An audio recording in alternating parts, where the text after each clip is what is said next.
I divorced my wife because the way that she started dressing. I told her from the jump that I don't like women that dress provocative. I don't like that stuff at all. You have to dress modest. You know what I'm saying?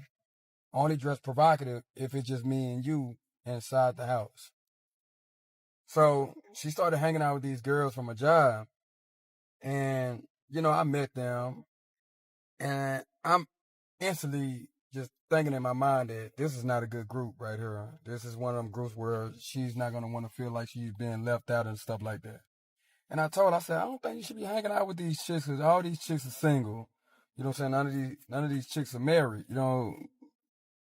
Single women, they tend to get married women in trouble. So after about like a month, you know what I'm saying, of her chilling with these girls, she started dressing like how they was dressing. And I'm like, whoa. I was like, where you going with that on?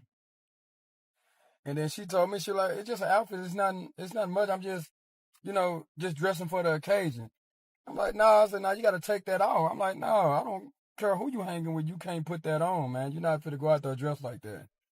And instead of her going to change, she left anyway. She said, no, this is what I'm going to wear. All my friends are dressing like this, and this is just what I'm going to wear. Okay. When she came back, it only take one time to do that stuff with me. You know what I'm saying? When she came back, 2 o'clock in the morning, all her stuff was outside. All of it. She was knocking on the door, calling my phone, asking me to let her in. I said, no, it's over. I said, you only got one time to do me like that. And I'm like, yeah, it's over. Nah, heck no. I asked you not to go out there and dress like that. You know what I'm saying? And stuff like you showing too much. I said, it's over. So I threw all her stuff out and then let her back in. Call her mom and call her dad. I said, it's over. I said, I don't talk to people that dress prerogative. I don't talk to people like that. And now she want to start because she's hanging out with these girls. I kicked her butt out. Fellas, one time, that's it. You let it fly after that, they just going to keep doing it to you. One time. I respect my man. I don't do that. Because if I go out dressed a certain way, I know I'm looking for some kind of attention that I'm not looking for. I'm committed to him and only him. I don't do that. Like he said earlier, never tolerate disrespect. The moment you let it slide once, they take that as permission to keep doing it. If she actually respected you, she wouldn't cross that line, especially after you've clearly said you're not comfortable with it. Is that a pimple? Is that a receding hairline? Is that a wrinkle?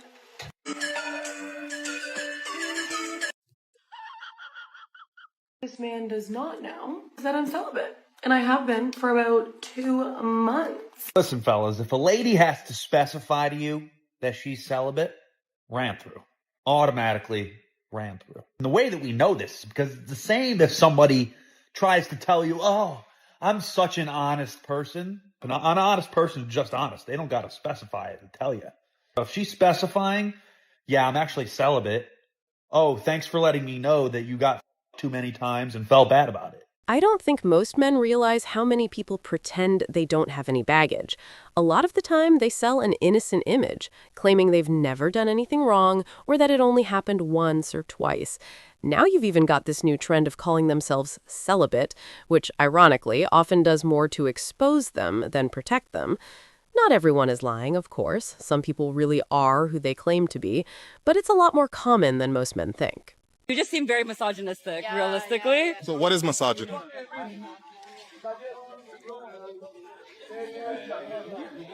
So why are you using words that you don't even know the definition of? No, that's not what I meant. I think you are misogynistic, though. So what does misogynistic mean, though? Like, just so I know what you're calling me. Okay, so the reason I said it is just, again, based on the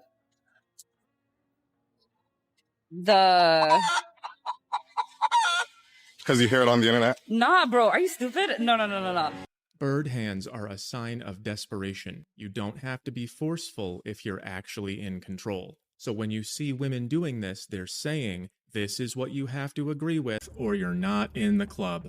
So the hand thing that the TikTok girls are doing is the hands are closed and pointed at you. And it means you better listen to me. I am telling you. Me. This is what you believe now. Me. It's like if you just let your hands do what they want while you're talking, they'll sort of do some of the talking for you. So the fact that the TikTok girls are all doing this is a bad sign. It means they're at the end of their rope, in my opinion, and they're just going like, do what I want, do what I want. Back when I was in college, I was dating this guy on and off again that I did not really like at this point.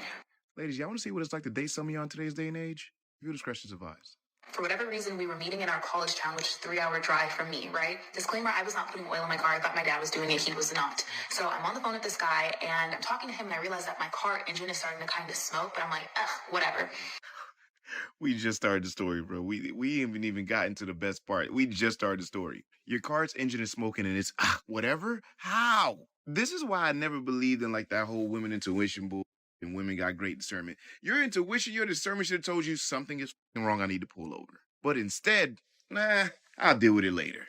And I mentioned it casually, and he's like, you should really pull over. And I'm like, I think I know my car. You should really shut the fuck up and not tell me what to do. I'm a grown woman. So this offers you the best advice you could get in that point in time. And your response to him is you need to shut the fuck up and not tell me what to do because I'm a grown woman. Not only are you a grown woman, you know your car. Okay, Vin Diesel, the way of the independent woman, boy, I tell you, this gonna get some of y'all really fucked up. I continue to drive, and a tow truck driver, after a couple more minutes, comes up next to me, and he's like, your car's on fire. I'm on the phone with my boyfriend, and I'm like, look how many want me. He's telling me that I'm fire, that I look good. Bro, what the you can't make this up. Tell you your car is on fire. You're thinking, I'm like that. I told this. Not everybody want me. Look at that. And nothing clicked in your head like, wait a minute. Fire. So I saw smoke earlier. 2 and 2 would always equal 4 in this situation. But instead, you thought somebody was trying to get at you while you were on the phone with your boyfriend, let alone in a tow truck. In that moment, I also realized that my steering wheel is locked. I cannot move it. My dashboard is frozen. But I can't let my boyfriend on the phone know that he won. What the be wrong with some of y'all? Flashback. Penn State University, July 15th, 2025. The study investigates a hypothesis that a significant portion of the population, particularly women, may consciously prefer incarceration to the psychological and social burden of admitting fault. 3,292 women, 3,854 men. Among female participants, 97.4% consistently chose being incarcerated over admitting fault. There's nothing to win here. You're about to die. Your car's on the verge of exploding, bro. You're thinking about, I can't let this win. Mind you, the thing that he's going to win is the advice that he gave you, which was the best advice at the time, is what you don't want him to win. I don't even get it. What are you talking about? So this tow truck driver is telling me, like, slow down, put your caution signals on, and he's motioning to other cars to let me over so I can get off and exit. And I'm maneuvering with all my might to get over. I somehow managed to slow the car down, get over, and the first place off of the highway was a gas station. I've heard it all. I've heard all of it. Your car's up in flames, and the first place you stop at is a gas station. You cannot make this up. So I genuinely jump out of the car. Wasn't moving fast at this point, but my car is starting to actually go up in flames. It rolls into a stop, and I run into the gas station, and I'm like, my car's on fire. And they're like, you decided to go to a gas station? They turn off the gas, the fire department comes, my car is completely totaled. Car was totaled, and the guy that I'm talking about, my then boyfriend, had to drive down and come and get me. That is literally the life of certain women. Make as many decisions as you can, and somebody else is going to come and fix it for you. She went through all of that just to avoid admitting she was wrong. I wouldn't be surprised if she somehow turned it around and blamed him on the drive back, because obviously it's his fault that he didn't magically predict the future and send her an Uber instead of letting her drive herself. Who wants to, like, cash at me $200 so I can get my nails done because I'm tired of LA?